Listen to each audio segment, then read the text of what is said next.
Coach, season tips off, I believe, next week. Just what have you seen from this team? I know you have a good amount of returners back and some impact newcomers that you're really looking forward to. So just touch on your team first.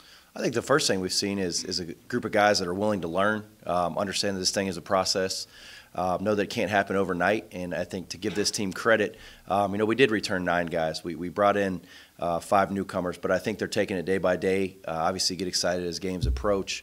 But I think they come in with willing to learn and willing to sacrifice for each other, and obviously no real adversity yet with no minutes being distributed, no losses. But I can tell you from a staffing standpoint, our staff loves to coach these guys. I think we've upgraded our talent. I think they're trying to figure out how to utilize it and enhance each other's games. But overall, man, if I don't say it enough, I love coaching this group right now.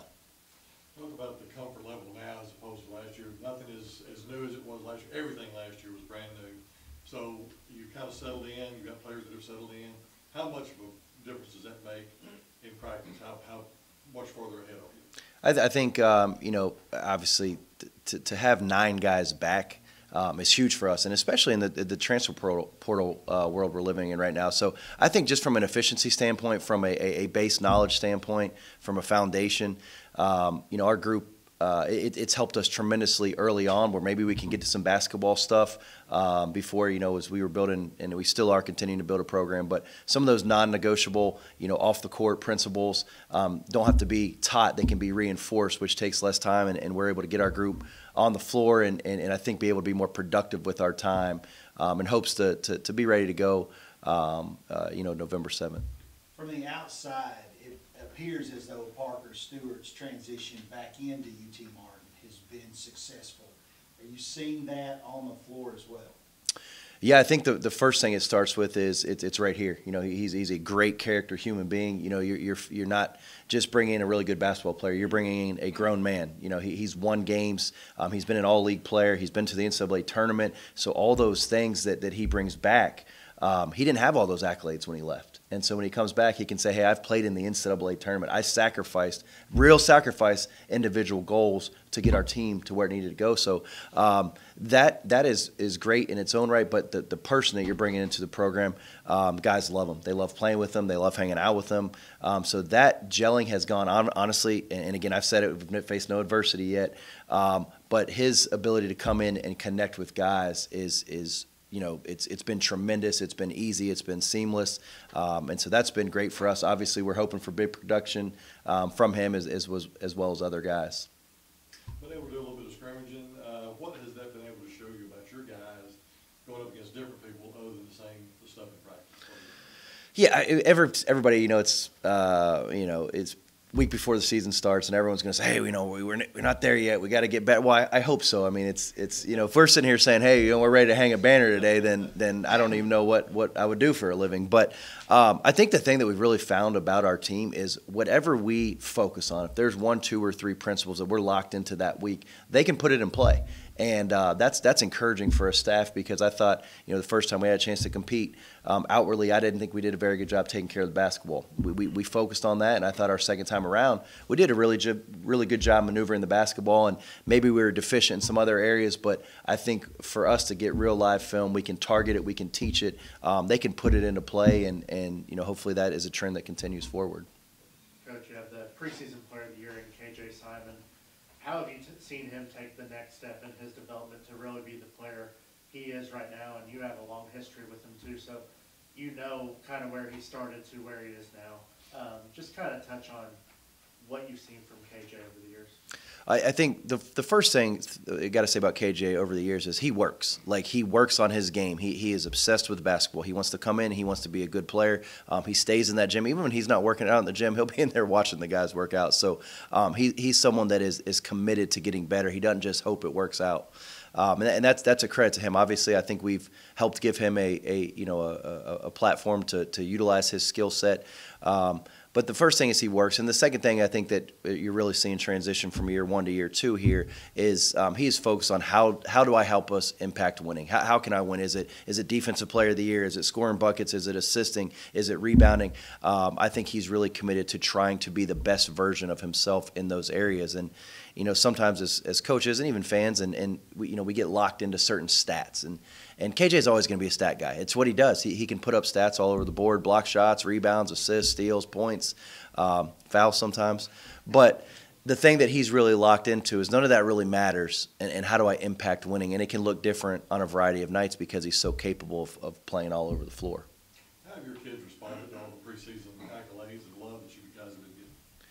I mean, this is what I love that question, because there's people that, hey, we have blinders on. Well, you see it. If you open up a paper, I guess I don't have a newspaper anymore. If you open up your phone, you see where people are picking you. And then what you do with it from there, I think, is important for your team. And to our guys, I mean, I don't know that they know some of the.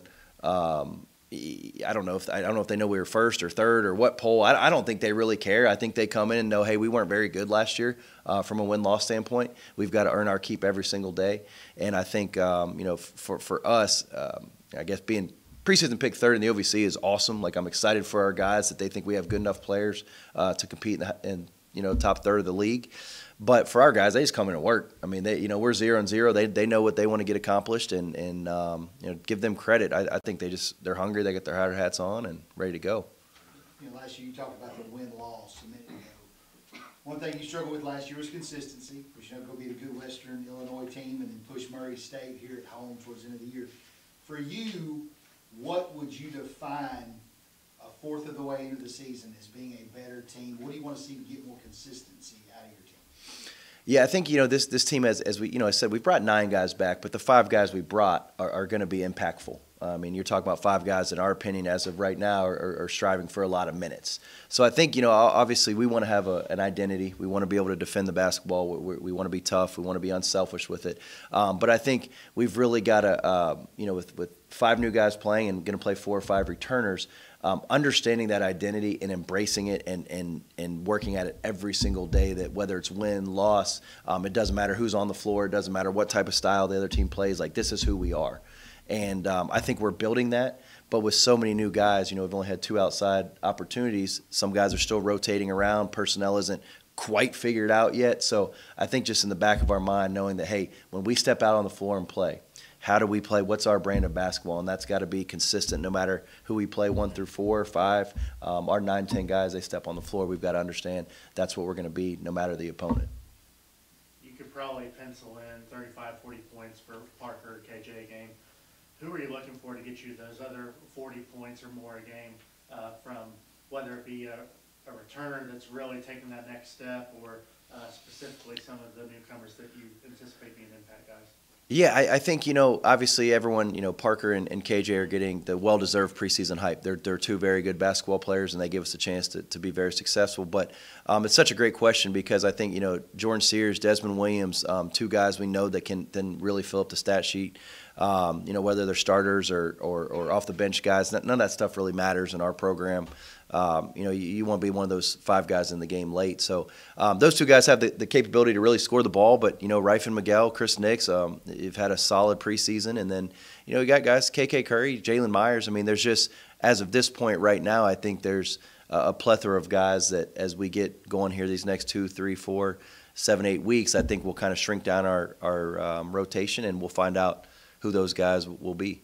You mentioned there a minute ago who's on the court late in the ballgame. So do you have guys that you would rather have them fight for starting positions or finishing positions? I tell you this all the time. We don't have starters. We look at our guys. We think right now we've had 6, 7, 8 guys kind of separate themselves, and whether we got 8 starters, in my opinion. We're looking for closers, and I think that can look a variety of ways.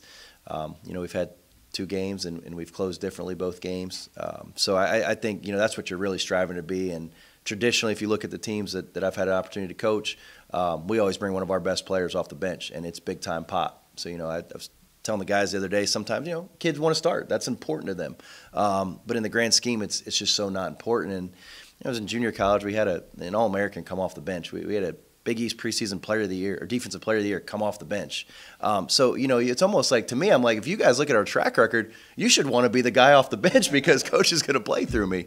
But, we're looking for closers, and I think we've got a group that's tough enough and committed to being together that can help us. A lot has talked about what you do on offense, but what are some of your defensive principles that you really feel are the foundation of your program to be successful? Yeah, I think we've got really good guards that can heat up the basketball. I think we should be able to put pressure on teams with our perimeter defense. I think we've got to turn guys over so we can run in transition. That's what we're very good at. I do think we've got a collective toughness to us, no matter who we play, even if we're a little smaller.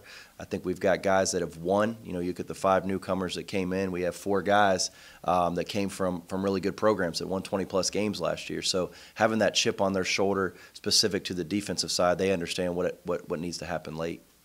You had a successful tip off event last week, but how important is it to you and your players to have huge student impact and community support to be able to make the Olympic Center a tough place to play for opponents?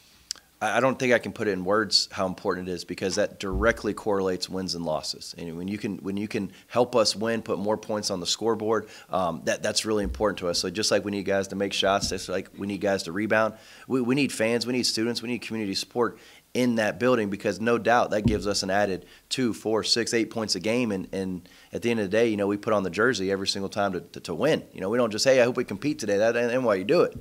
You work so many days a year for those 31 opportunities to put it on, and those fans absolutely help our chances of winning basketball games.